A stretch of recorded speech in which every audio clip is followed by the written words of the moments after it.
සියලු දෙනාටම සුබ දහවලක් ප්‍රාර්ථනා කරනවා. ඉතින් YouTube නාලිකාව ඔස්සේ අපි සජීවීව නරඹන ඔබ සියලු දෙනාවත් ආයුබෝවන් කියලා පිළිගන්නවා.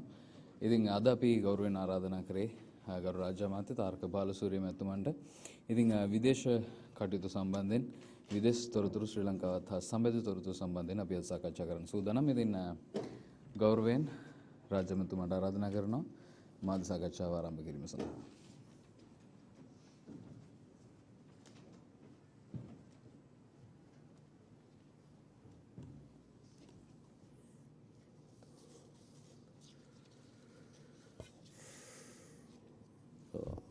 අයිබෝන් විශේෂයෙන්ම අද මම කතා කරන්න බලාපොරොත්තු වන්නේ ගරු ජනාධිපතිතුමාගේ ඒ ස්විට්සර්ලන්ත චාරිකාවත් ඒ වගේම ඒ උගන්ඩාවේ ඒ නාම් නැත්නම් නන්ලයින් මූවමන්ට් ඒ චාරිකාවත් ඒ වගේම උගන්ඩාවේ ඒ ගමන්ම තිබුණා G77 ඒ සම්මන්ත්‍රණය ඒකට සහභාගී වෙච්ච එක පිළිබඳව තමයි විශේෂයෙන්ම කතා කරන්න බලාපොරොත්තු වන්නේ. ඒ ජනාධිපතිතුමාත් ඒ වගේම විදේශ ඇමතිතුමාත් ඩාවෝස් නුවර වර්ල්ඩ් ඉකොනොමික් ෆෝරම් කියන ඒකට සහභාගී වුණා. වර්ල්ඩ් ඉකොනොමික් ෆෝරම් එකේදී රාජ්‍ය නායකයෝ විතරක් නෙවෙයි එක රටවල් වලින් ඉන්න ව්‍යාපාරිකයෝ විශේෂයෙන්ම Fortune 500 companies වගේ ඒ companies වල කට්ටිය මේ සමිට් එකට සහභාගී වෙනවා. ඒ අමතරව සිවිල් පුරවැසියන් ඒ වගේ ඊට අමතරව එක සංවිධානවල කට්ටිය සහභාගී වෙනවා. එතකොට මේකෙදී විශේෂයෙන්ම ඒක අවස්ථාවක් කරා ගන්න පුළුවන් ඒ ලංකාවේ ඒ මොනවද කරන්නේ නැත්නම් ලංකාව ෂෝකේස් කරා ගන්න එක අවස්ථාවක් කරා ගන්න පුළුවන් වෙනවා. දැන් මේ ඒ සමිට් එක පවත්වන ගමන්ම අපි දන්නවා සමහර වෙලාවට සයිඩ් මීටින්ග්ස් උත් තිබෙනවා. දැන් හුඟක් වෙලාවට ඒ රටේ ජාත්‍ය අපි කියමුකෝ විනින් රටක ඒ නායකයෙක් හම්බෙනවට වඩා අමාරුයි අප වගේ රටක ගිහිලා කවුරු හරි ලොකු කම්පැනි එක CEO කෙනෙක් හම්බෙන්න. ඒකට ඒ CEOස්ලා හුඟක් කට්ටිය සභාපතිවරු වගේ කට්ටිය මෙම ෆෝරම් එකට සහභාගී වෙන නිසා ඒකට මේක අවස්ථාවක් කරා ගන්න පුළුවන් අපිට ඒ ගිහිල්ලා ඒ ආයතනත් එක්ක ඒ සාකච්ඡා පවත්වන්න. විශේෂයෙන්ම මෙම ඩාවෝස් නුවර තිබිච්ච ඒ සාකච්ඡාවලදී ග්‍රීන් ජනාධිපතිතුමා ග්‍රීන් ටෙක්නොලොජි ෆෝරම් එකේදී ඒ කතා කරා. ඒ වගේම මේ බිස්නස් රවුන්ඩ් ටේබල් එකක් ඒ ව්‍යාපාරිකයන්ගෙන් ඒ බිස්නස් රවුන්ඩ් ටේබල් එකක් BOI එකෙන් ඒ සංවිධානය කරලා තිබුණා. ඒ වගේම Swiss Asian chamber of commerce හරහා එතකොට ලංකාවට ආයෝජකයෙක් කියන එක පිළිබඳව කතා කරා. ඒ වගේම විශේෂයෙන්ම ජනාධිපතිතුමා මෙතනදී ලංකාවේ ඒ ඩෙට් රීස්ට්‍රක්චරින් ඒ ප්‍රොසෙස් එක කොහොමද වෙන්නේ කියන එකත් මේ කට්ටියට ඒ සහභාගී වුණා.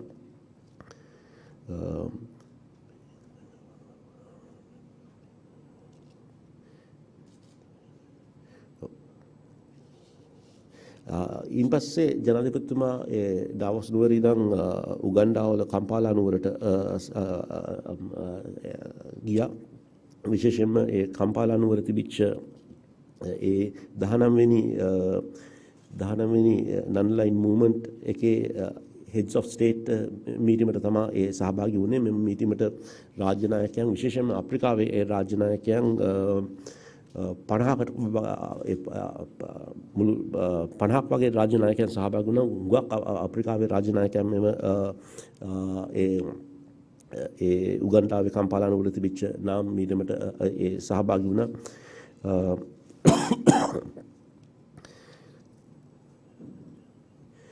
එතුමාගේ කතාවේදී නන්ලයින් මූවමන්ට් එකේදී ඒ කෝල්ඩ් වෝ එකෙන් පස්සේ නැත්නම් multi dimensional emerging multi polar dynamics කියන නැත්නම් දැන් ඉස්සර තිබිච්ච අර රුසියාවේ තිබිච්ච කල නැත්නම් සෝවියට් රුසියානු කඳවුරයි එහෙම නැත්නම් ඇමරිකානු කඳවුරයි නෙවෙයි නමුත් දැන් අද බල කඳවුරු විශාල ප්‍රමාණයක් ලෝකයේ ඇතිවීමින් යනවා. එතකොට මෙවැනි ලෝකයකදී කොහොමද අපි කටයුතු කරන්නේ කියන එක ගැන තමයි එතුමා විශේෂයෙන්ම කතා කරේ. ඒ වගේම මෙම නාම් රටවල් වල තිබෙන වැදගත්කමත් මේ ගැන එතුමා ඒ කතා කරා. විශේෂයෙන්ම ග්ලෝබල් සවුත් නැත්නම් ඒ නොදුණු රටවල් දිහා බැලුවොත් එහෙම ඒ 20යි 50 විතර වෙනකොට ඒ වැඩිම ලොකුම ඒ ආර්ථික 10න් බහුතරයක් ඒ නාම රටවල් වලට තිබෙන ආර්ථික තමයි ලෝකයේ ඒ ලොකුම ආර්ථික හැටියට පරිවර්තනය වෙන්නේ. ඒ වගේම එතුමා වෙන වෙනම ඒ බයිලැටරල් මීටින්ග්ස් උත් ප්‍රමාණයක් එතුමා පැවැත්වුවා. බෙනින් රටේ ඒ වයිස් ප්‍රෙසිඩන්ට් එක්කත් ඒ වගේම උගන්ඩාවේ ඒ ජනාධිපතිතුමත් එක්කත් එතුමා ඒ සාකච්ඡා පැවැත්වුවා. ඒ වගේම අපි දැක්ක දෙයක් තමයි ඒ නාම් එකේදී තිබිච්ච ඒ තීම් එක නැත්නම් තිබිච්ච එම්ෆසිස් එක තමයි මේ ගාසා වල මොකද්ද වෙන්නේ ඊශ්‍රායලයේ මොකද්ද වෙන්නේ කියන එක තමයි හුඟක් අප්‍රිකානු රටවල් විශේෂයෙන්ම ඒ වෙන දෙයකට ගාසා වල වෙන දෙයට විරුද්ධව කතා කරා. ඒ වගේම ජනාධිපතිතුමත් එතුමාගේ කතාවෙත් ඒ වගේම විදේශ ඇමතුමත් එතුමාගේ ඒ කතාවේදී අපි පැලස්තීන් ඒ ජනතාවට අපේ නිරන්තරයෙන්ම ඉදිරිපත් කරන සහයෝගය තවදුරටත් ප්‍රකාශ කරා. ඉන් පසුව ඒ G77 සහ චීනය කියන ඒ සම්මන්ත්‍රණයටත් ඒ ජනාධිපතිතුමා ඒ සහභාගී වුණා. ඒ සහභාගී වෙනකොටත් එතුමාට පුළුවන් වුණා තව බයිලැටරල්ස් මීටිං ප්‍රමාණයක් පවත්වන්න. මාලදීවයේ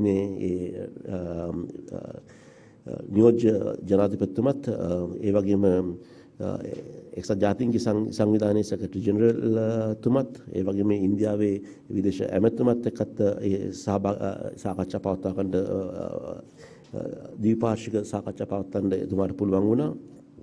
ඒ වගේම තව මීටිං ඒ නිලධාරීන් අපි ගත්තොත් එහෙම ඒ ලාවෝස් රාජ්‍ය නියෝජනය කරපු නිලධාරීනුත් ඒ වගේම ෆිලිපීනයේ නියෝජනය කරපු නිලධාරීන් එක්කත් එතුමාට සාකච්ඡා කරගන්න පුළුවන් වුණා.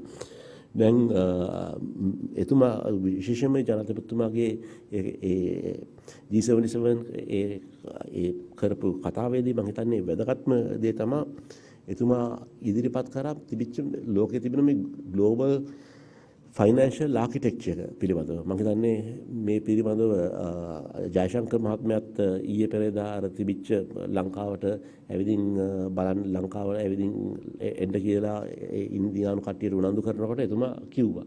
දැන් ලංකාව වගේ රටක් අපි ගත්තොත් එහෙම නැත්නම් වෙනත් රටක් මොකක් හරි ආර්ථික අපහසුතාව වලට මුහුණ පානකොට ඉස්සල්ලාම අපිට සහයෝගයක් දෙන්න තිබෙන ආයතනය තමයි IMF එක. නමුත් අපි දැක්කා ඒ IMF එකෙන් ජයශංකර් විදේශ ඇමතිතුමා පැවසූ වන්දමටම මේකට සෑහෙන වෙලාවක් යනවා. දැන් බිලියන 2.7ක් අපිට දෙන්නත් සෑහෙන කාලයක් යනවා. නමුත් ඉතින් ඒ නිසා මේ ෆයිනෑන්ෂල් ආකිටෙක්චර් එක අපි ගත්තොත් එහෙම ඒ ලෝකයේ තිබෙන මේ ෆයිනෑන්ෂල් ආකිටෙක්චර් එක යම්කිසි වෙනසක් කරන්න ඕනේ කියලා එතුමා අදහස් කරා. මේක තවත් පැත්තකින් බැලුවොත් එහෙම යුක්‍රේන වගේ රටවල් වලට ඒ IMF එකෙන් ඒ ආධාර දෙනකොට ඒ බලවත් රටවල් වල ඒ බලපෑම නිසා ඒ ආධාර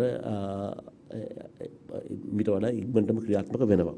ඉතින් ඒ නිසා මීට වඩා ඒ සාධාරණ ඒ ෆයිනෑන්ෂල් ආකිටෙක්චර් එකක් දැන් අපි ඇති කර ගන්න ඕනේ. විශේෂයෙන්ම මෙම ඒ තිබෙන ඒ පොලිටිකල් හෙජමනි එකත් ඒ වගේම ෆයිනෑන්ෂල් ආකිටෙක්චර් එකත් දෙවන ලෝක යුද්ධෙන් ආපු දෙයක් හැටියට තමයි අපි දකින්නේ. ඉතින් ඒ නිසා මේක වෙනසක් කර ගන්න ඕනේ කියලා එතුමා ඉදිරිපත් කරා. ඒ වගේම එතුමාගේ ඒ කතාවේදී ජනාධිපතිතුමා පෙන්වා දුන්නා විශේෂයෙන්ම පැන්ඩමික් එකක් වගේ නැත්නම් කොවිඩ් වගේ දෙයක් ආවොත් එහෙම නැත්නම් අපි කියමුකෝ ඔය ක්ලයිමේට් වල්නරබිලිටි නැත්නම් කියනවා කාලගුණ විපර්යාස වගේ දේවල් ආවොත් එහෙම නැත්නම් ඒ තිබෙන ෆයිනෑන්ෂල් මාකට් වල තිබෙන අන්සර්ටනිටිස් නැත්නම් ඒ තිබෙන අවදානම දිහා බැලුවොත් එහෙම විශේෂයෙන්ම ඒ කුඩා රටවල් වලට ඒක සෑහෙන දුරට බලපානවා. ඉතින් ඒ නිසා යම් කිසි විදියකට අද තිබෙන ඒ ෆයිනෑන්ෂල් ආකිටෙක්චර් එකේ වෙනසක් කරන්න ඕනේ කියලා තමයි එතුමා ඉදිරිපත් කරේ. ඒ වගේම ජනාධිපතිතුමා ඒ පැහැදිලි කරලා දුන්නා ඒ ලංකාව විශේෂයෙන්ම ඒ එනර්ජි ට්‍රාන්සිෂන් එක අපි රිනියුබල් එනර්ජිස් වලට යන ඒ කාරණාව පිළිබඳවත් ඒ වගේම ඩිජිටලයිසේෂන් පැත්තෙන් අපි ඩිජිටල් ට්‍රාන්ස්ෆෝර්මේෂන් එකත් ඒ වගේම ඒ ග්‍රීන් ඉකෝනොමි එකට යන ඒ මාර්ගයත් අපි මොකද්ද කරන්න බලාපොරොත්තු වෙන්නේ කියන ඒ නායකයන්ට පැහැදිලි කරලා දුන්නා. ඉතින් මම හිතන්නේ හුඟක් වෙලාවට අපි දැකලා තිබෙනවා සමහර දේශපාලන පක්ෂ වලින් එහෙම කියනවා ජනාධිපතිතුමා ඒ රට යනවා වැඩි හරි මේවා ගියාට තේරුමක් නැහැ කියලා. ඇත්ත වශයෙන්ම අපි ගත්තොත් එහෙම මම හිතන්නේ ඒ රටේ නායකයෙක් අනිවාර්යයෙන්ම රට යන්න වෙනවා. ඉතින් ඒ හින්දා තමයි අපි ගත්තොත් එහෙම 1977 වෙනකන් Ministry of Defence උයි external ministry එකයි ඒ අගමැතිතුමා යටතේ තිබුණේ. අද වුණත් ඒ අනික් රටවල නායකයෝ මෙවැනි ජාත්‍යන්තර සමුළු වලට සහභාගී වෙනවා. ඒ වගේම මෙතන මම එක සැරයක්වත් පැවසුවා මෙවැනි යාන්ත්‍ර වලට සහභාගී වෙන එකේ තිබෙන වාසිය තමයි දැන් මෙතන හුඟක් නායකයන්ව මුණ ගැහෙන්න පුළුවන් වෙනවා.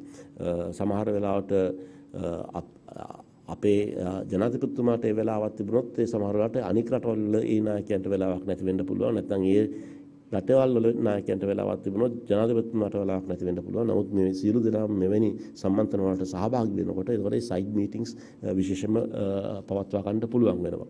ඒ වගේම මම හිතන්නේ දැන් ඔය ඩාවෝස් නුවර තිබෙන ඒ World Economic Forum එක දිහා බැලුවොත් එහෙම විශේෂයෙන්ම ඒ දේශපාලන නායකයන්ට ඒ පෞද්ගලික අංශයේ ඉන්න ව්‍යාපාරිකයන්ව හමු වෙන්න හොඳම අවස්ථාවක්.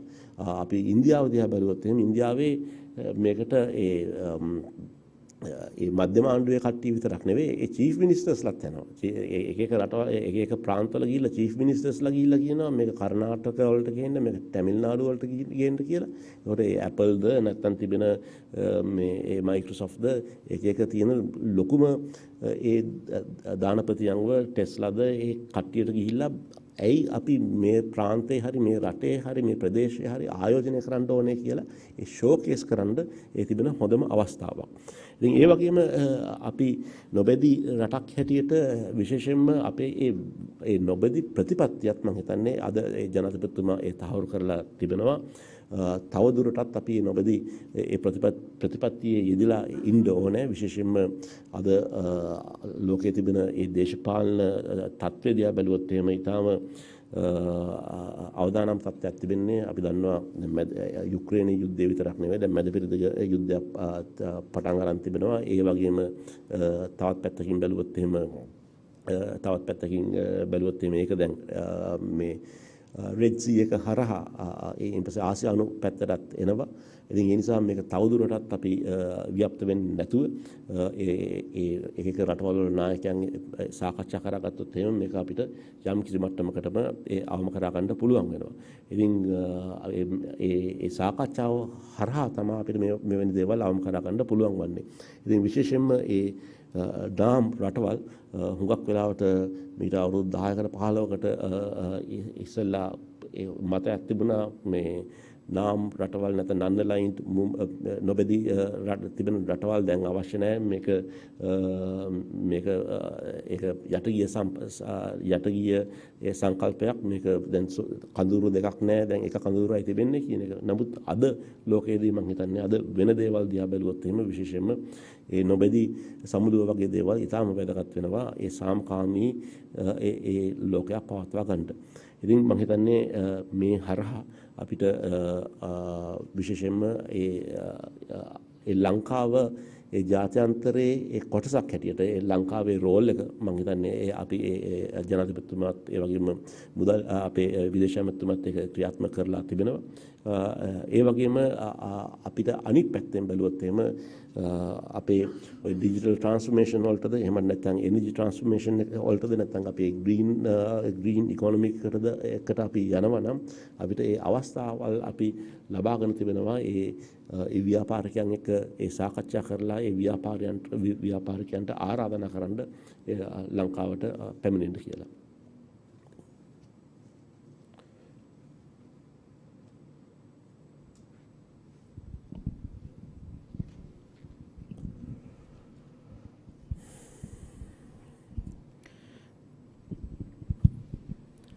ගරුමතුමා අපි දැක්කා ජනාධිපතිතුමාගේ මේ මෑත සංචාරය ඇතුළතදී ජනාධිපතිතුමාගේ සංකල්පයක් විදිහට ලුක් අප්‍රිකා එහෙම නැත්නම් අප්‍රිකාව දිස බලන්න කියන කන්සෙප්ට් එකක් එතුමා ඉදිරිපත් කළා. ඇත්තටම මේ අපි දිගින් දිගටම යුරෝපියන් පැත්තට හැම වෙලාවෙම බර වෙලා ඉඳි ජනාධිපතිතුමා මේ අප්‍රිකාව පැත්තට බර වෙන්න මොන වගේ වාසි සහගත දේවල් බලාපොරොත්තු වෙන මේ කන්සෙප්ට් එක ඉදිරිපත් කළා තියෙන්නේ? ඔව් මම හිතන්නේ ඒකට කාරණා කීපයක් තිබෙනවා. අප්‍රිකාව කියන්නේ රටවල් 54ක් තිබෙන ඉතාම විශාල රටවල්. මේ අප්‍රිකාවේ කුඩා රටවල් නෑ. ජනග්‍රහණය දිහා බැලුවොත් එහෙම බිලියන 1.3ක් වගේ ප්‍රමාණයක් ඉන්නවා. 100න් ලෝකෙන් 17ක් වගේ ජනග්‍රහණයක් අප්‍රිකාවේ තිබෙනවා. එතකොට දකුණු ආසියාවයි ඒ වගේම අප්‍රිකානු රටවලුයි තමා දැනට ඒ වැඩිම වර්ධන වේගයකින් ඒ වර්ධනය වෙන්නේ. ඒ වගේම අපි පොඩ්ඩක් ඉතිහාසයට ගිහිල්ලා බැලුවොත් එහෙම ලංකාවේ තිබෙන ඒ ආයතන විශේෂයෙන්ම ඒ දකුණු ආසියානු රටවල් වල සමහරවිට සවුත් ඊස්ට් ඒෂියන් මේ රටවල් වල ආයෝජනය කරපුවන් පස්සේ මේ ඒ ආයෝජන වලින් හොඳට ඒ කට්ටියට ලාභයක් ලබා ගන්න පුළුවන් වුණා. දැන් උදාහරණයකට ගත්තොත් එහෙම අපේ ගාමන්ට් ෆැක්ටරි ගාමන්ට් කට්ටිය ගිහලා බංග්ලාදේශයේ එස්ටැබ්ලිෂ් කරලා තිබෙනවා. කමර්ෂල් බැංකුව මම හිතන්නේ දැන් බැංකු බ්‍රාන්චස් 27ක් වගේ ප්‍රමාණයක් ඒ බංග්ලාදේශයේ තිබෙනවා. ඒ වගේම අපි ගත්තොත් එහෙම අපි කවුරුත් අහලා තියෙනවා ඉෂාරා නානායකාර මහත්මයා ගිහිල්ලා කැම්බෝඩියාවේ ඒ ආයෝජනය කරලා ඒක විකුණලා විශාල මුදල් ප්‍රමාණයක් ලබා ගන්න පුළුවන් වුණා. ඒවා සාර්ථක වෙලා තිබෙනවා. ඉතින් ඒ වගේම දැන් මේ අප්‍රිකාවේ ඒ වර්ධන වේගයත් එක්ක අපි විශ්වාස කරනවා ඒ අප්‍රිකාවේ අපේ ඒ ආයෝජකයන් ගිහිල්ලා ඒ ආයෝජනය කරොත් එහෙම ඒ කට්ටියට ඉදිරියේදී හොඳ ප්‍රතිලාභයක් ලබා ගන්න පුළුවන් වෙනවා කියලා. එක පැත්තකින් අප්‍රිකාවේ උගක් සම්පත් තිබෙනවා. ඒ නැචරල් රිසෝසස් තිබෙනවා. මේවා ඉදිරියේදී ඒ අවශ්‍ය වෙනවා. ඒ වගේම අනික් පැත්තෙන් බැලුවොත් එහෙම අප්‍රිකාවේ ඒ ජනග්‍රහණය දිහා බැලුවොත් එහෙම මම හිතන්නේ සමහර වෙලාවට I stand to be corrected but හැබැයි ඒ 60ක් වගේ ප්‍රමාණයක් ඒ මේ 25ට අඩු ජනග්‍රහණයක් තිබෙන්නේ. දැන් නයිජීරියාවේ ජපානයේ එක වගේ ජනග්‍රහණයක් 2000 දී තිබුණේ. නමුත් දැන් නයිජීරියාවේ ජනග්‍රහණය ඩබල් වෙලා තිබෙනවා. ඉතින් මේ තරුණ ජනග්‍රහණයක් තිබෙනකොට ඒක ඒ ආර්ථික වර්ධන වේගය වැඩි කර ගන්න පුළුවන් වෙනවා. ඉතින් අපිට මේකෙන් අදහස් වෙන්නේ නැහැ අපිට මේ තිබෙන බටහිර වෙළඳපොළවල් මේ අවශ්‍ය වන්නේ නැහැ කියන එක. නමුත් අපිට අලුත් වෙළඳපොළවල් හොයන්න අවශ්‍යතාවයක් තිබෙනවා. අලුත් අපේ ආයෝජකයන්ට ගිහිල්ලා අනික් රටවල් වල ඒ ආයෝජනය කරන්න අපි ඒ අවස්ථාවක් ඇති කරලා දෙන්න උවමනාවක් තිබෙනවා. ඉතින් මම හිතන්නේ ඒ වගේම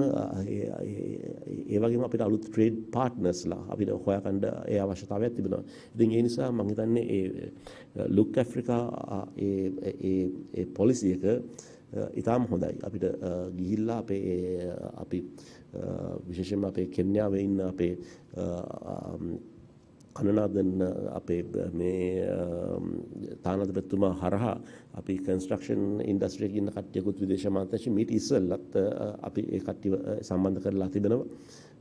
ඉතින් ඒ නිසා මම හිතන්නේ අප්‍රිකාවේ ඒ අවස්ථා ගොඩක් තිබෙනවා. එතකොට ලංකාව වගේ රටවල් ඒ යම් කිසි විදිහකට ඒ අප්‍රිකානු රටවල් එක්ක සම්බන්ධ වුණොත් මම හිතන්නේ ඒ රටවල් දෙකටම ඒ ආර්ථික ලාභයක් ලබා ගන්න පුළුවන් වෙනවා. ඒ වගේමයි ගරුමැතිතුමා දැන් අපි දැක්කා පහුගිය දවස්වල පාර්ලිමේන්තුවේදී චෝදනාවට ලක් වුණා ජනාධිපතිවරයාගේ විදේශ සංචාර වෙනුවෙන් අමතර වියදම් කර වෙන් කරපු මුදලට වඩා අමතර වියදම් වෙන් කරනවා කියලා.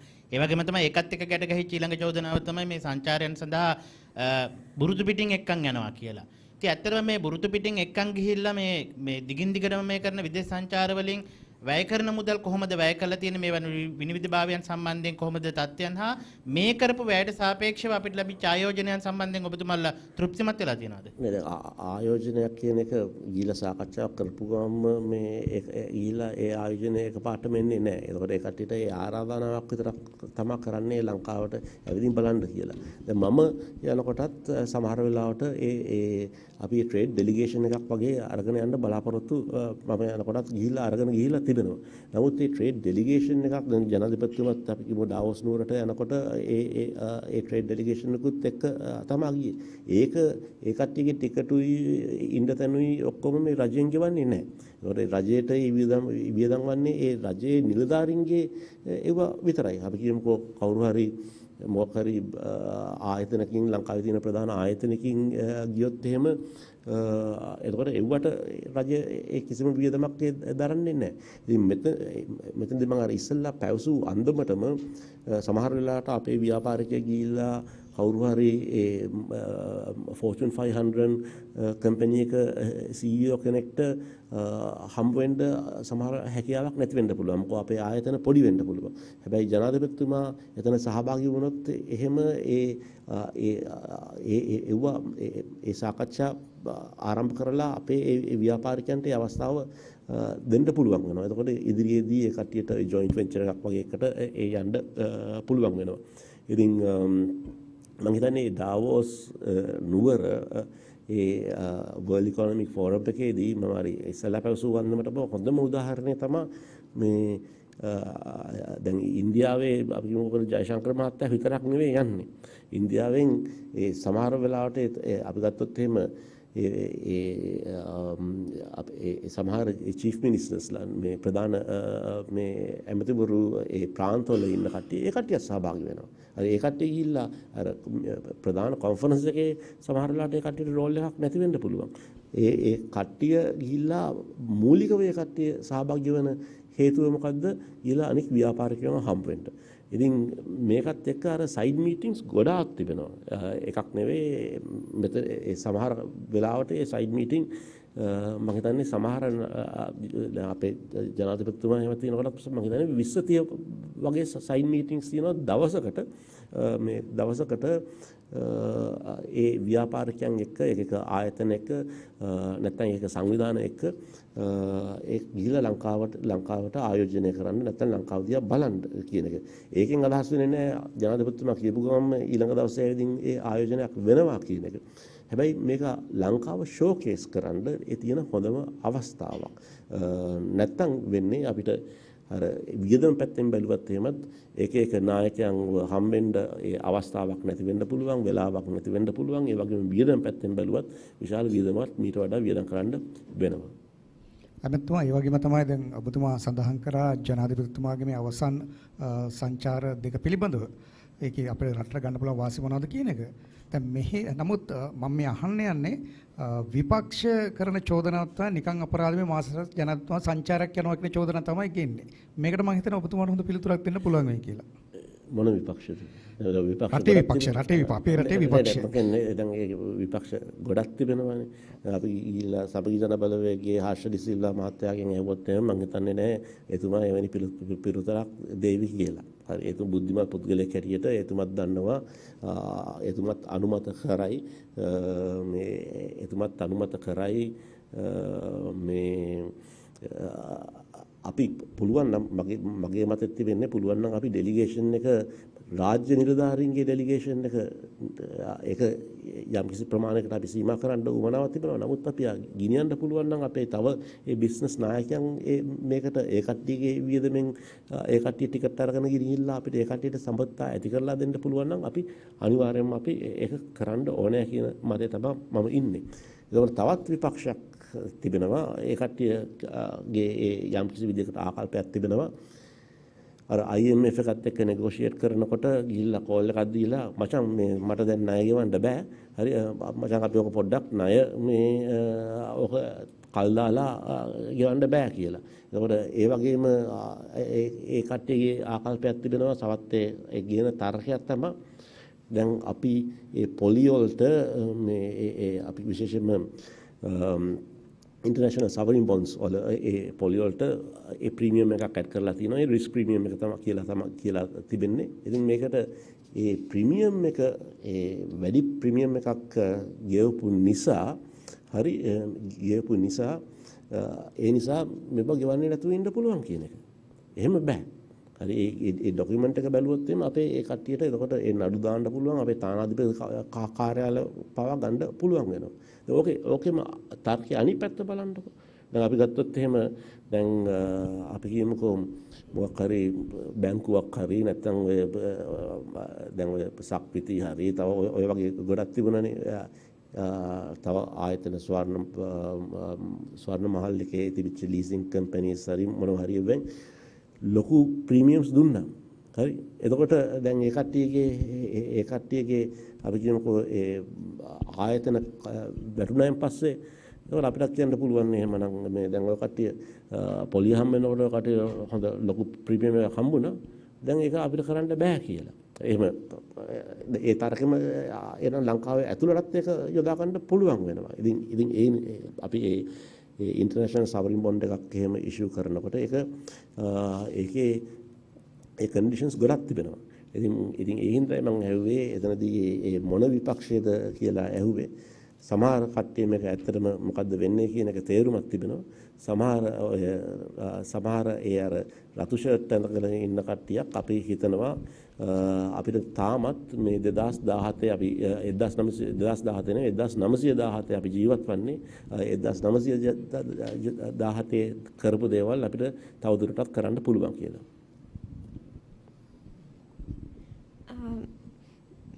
Minister, in December 2023, you all had the Temple to Temple initiative. Can I have an update on that? As well as you all have said the second phase is targeting Indonesia, Malaysia, South Korea and Vietnam. The Temple to Temple initiative? Yes. Yeah, so the basic idea is the fabric of the Asian society has been based on Buddhism, and I think over the years we have had great connections with the temples in the other countries. The whole idea is to connect the temples in Sri Lanka with temples in other countries. So we started off with I think with Korea, and then we sent some venerable priests to Vietnam, to Indonesia, and I think 4 priests are in Burma. So we are. I had a discussion yesterday with Japan. Then I also have had started discussions with China, and we are also looking at some temples in Myanmar. The whole idea is to send some priests over here, so then they can build some kind of a bond and an affinity. And then the next phase of it is to get those priests to come to Sri Lanka. Now, for example, some of the priests who have gone to Vietnam were successful in bringing, I think, a delegation of about 150 monks will be coming to Sri Lanka in June. Okay, then today I had a discussion with the Korean ambassador. So how do we extend this program? Okay, now the priest who went to Korea. So we were suggesting that there are a lot of Korean volunteers, for example, where they wouldn't mind coming to a country and doing volunteer work for, let's say, a period of 3 months. Now we know there's a lot of people in Sri Lanka who's sitting for this Korean exam. So if we can get, for example, we sent 5 priests. If we can get 5 volunteers and get them to stay in the temples, of course the lodging is free. Of course the food is free. And if they can teach Korean, for example, for the people in that the vicinity, I think there there will be something positive for the country. So that's the whole idea. It's not necessarily based on on theology. It's based on more based on the culture, and to build bridges, build connections, and through those bridges and the connections to look for more economic prosperity. Okay, and you all have also welcomed 5 travel agents from Vietnam. Yes. Are you all planning on encouraging more travel agents to come with this initiative? Yeah, of course. As a result of that visit, so as a result of that visit, the second visit is, as I mentioned, that in June there will be over 150, I think, laymen and monks coming from Vietnam to Sri Lanka. So we want to make Sri Lanka a Theravada Buddhist center, but not just a Theravada Buddhist center, but a center of Buddhism. And then yesterday's meetings with the Japanese deputy minister, we also invited the Japanese monks to come over here and study Pali and Sanskrit, and we will be able to provide some lodging and food for them.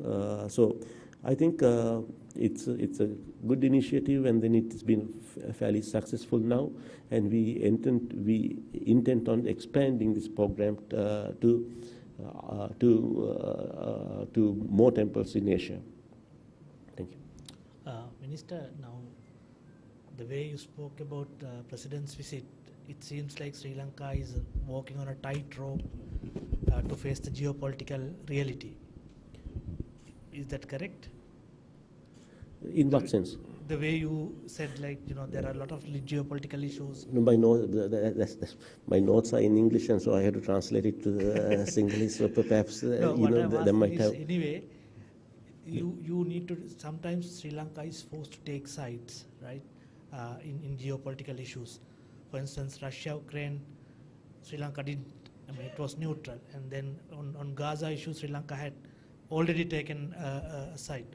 I mean, in terms of foreign policy, is there any clear policy that we are going to go case by case in the future, or we are going to go towards some camp so that No, this is our foreign policy? No, we will follow a non-aligned neutral foreign policy. And I think even in the president's speech and my minister's the statements, it's very clear that what we have seen is that the world has moved from a multipolar system to from a bipolar system to a more multipolar system. So we need to deal with everybody. Well, for example, as India being our neighbor, we have to make sure that India's security concerns are addressed. India is not the old India where they went and put dal to Sri Lanka. In few years' time, in 2 or 3 years' time, India will be the third biggest country in the third biggest economy in the world. And India has also been a true friend, as the Honourable Minister Jas Shankar stated, whereas the IMF should have stepped in, India stepped in, and they helped us out. China is a very important investment partner of Sri Lanka, where we look at we want to further our relationship with China when it comes to investing in Sri Lanka. We want to align ourselves with the global supply chains. When it comes to political matters such as the UN Human Rights Council, Russia and China has always backed Sri Lanka. So we also have to reciprocate. If we don't reciprocate, other countries will not be backing us. And then when it comes to Europe, for example, and the UK and the United States, they are our biggest exports markets. Okay, so we need to work very closely with the European countries also. And our values are, very much in line with the European values. When it comes to things such as the human rights, when it comes to things such as democracy, nobody in this country wants this country to be a dictatorship. Nobody wants this country to be a one-party country. So the democratic values and the things on the things such as on good governance, for example, are very much based on the Western European models, and then you have the Middle Eastern countries. Okay, I need not say that most of our the dollar remittance that are comes from the Middle Eastern countries, and then you have other countries which are becoming regional powers such as Indonesia, in Iran, and then you also see and Nigeria, and then you also see the African countries growing at very 6%, 7% growth rates a year. So we need to build ties with all these countries. So I always say that Sri Lanka, as a small country, doesn't have global political ambitions. We are not going to go and invade a country. Yeah. So what should our foreign policy be based on? Our foreign policy should be based on making sure that Sri Lanka achieves economic growth. And so we want to shift our foreign policy more towards economic diplomacy than towards political diplomacy. Yeah. Minister, now this foreign ministry has come up with a SOP on this research ship, arrival of research ship and how to handle it. And for 1 year, it has suspended any ships coming from any countries. Yeah. What's the official line of the foreign ministry on that, Minister? We came up with an SOP, and it was, I think it was distributed to all countries within the last 10 years or 2 years. I'm not sure of the exact details, but where ships came to Sri Lanka. But given the present timing, okay, we feel that it's prudent that we don't encourage any research vessels to come to Sri Lanka. Because one thing which we have to evaluate is if these research vessels come and do let's say mapping of the sea floor or seabed, is that very vital information for us currently? If we get that, if we get that information right now, is that absolutely necessary information for us currently, given the circumstances which we are in? I think it can wait, and also we need to take into consideration the tensions which are being, which has been brewing around the Middle East. The tensions are now are moving towards the Strait of Hormuz and then also the Red Sea area. We saw that there was tensions between tensions between Pakistan and Iran, for examples. So the least thing which we want to do is to make it more volatile, and those tensions to come to the middle of the Indian Ocean. Okay? So in that regard, we feel that it's best that we have a moratorium on the research vessels for about a period of about a year, during which period where we also can develop our own facilities to participate with whatever the research vessels as equal partners. Minister, now, has the Foreign Ministry introduced any strategy to deal with illegal migrants of Sri Lankans in other countries? That's a very good question. Actually, it belongs more to the Manusha's the ministry, the Foreign Employment. But diplomatically, because there are allegations that there was an incident in 2022 in Oman, where Sri Lankans were protesting to take them home, whereas the Oman embassy did not do anything. It was in May 2022. Then the Omani police arrested all these people, jailed them, I think 75 Sri Lankans, women especially. Yeah. They were jailed for some months and then they were deported directly. Yeah. Oman embassy did not do anything. So that's from the foreign ministry. No, I beg to differ. Okay, now if someone has gone to a certain country illegally and worked in that country illegally, yes, we have to look at the we have to look at the interest of those the Sri Lankans living over there, and my ambassador was constantly in touch with the Omanian authorities. Okay. But just because my ambassador is in touch with the Omanian the authorities, it doesn't mean that they'll bend their rules for us. Okay, but I know that he was successful in ensuring that the penalties which they had to pay was waived off. So a lot of the times, due to scrupulous agents and things such as some advertisements in Facebook and social media. The people are misled into going overseas by not through the regular channels, through irregular channels. Okay, so most of the time this problem persisted in Dubai, UAE, and Oman, because a lot of the people who visited those countries visited on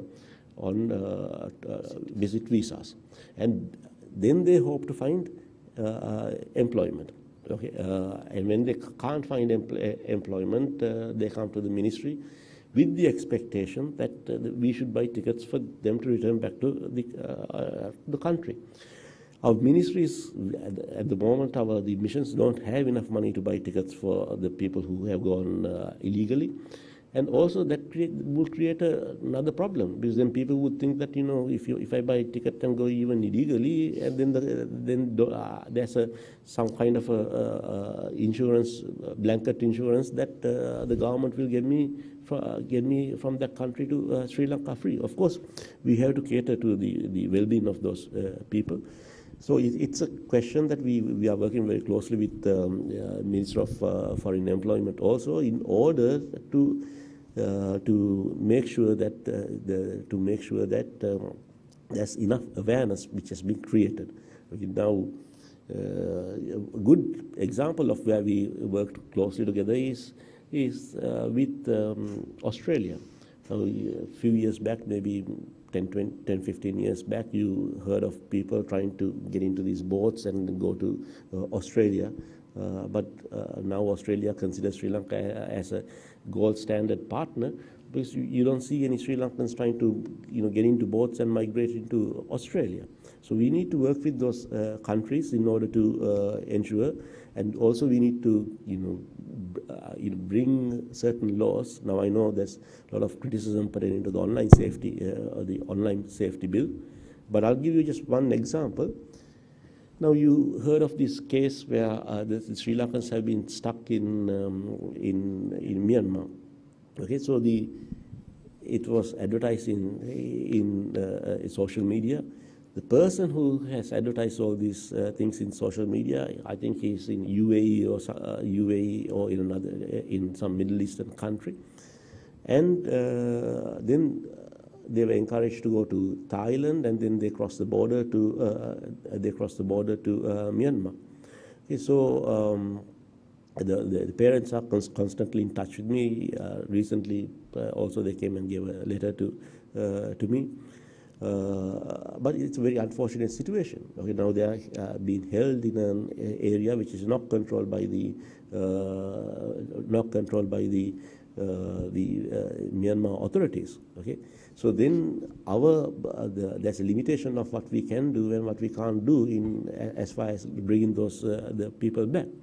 So we need to make sure that the people in Sri Lanka are well aware that on the correct procedure of leaving the country, and so the awareness I think is critical in this regard. Minister, we can wrap it up. Okay. Any more questions? That's it. I guess. Okay, thank you. Yeah. Thank you very much, Minister. හෙට දින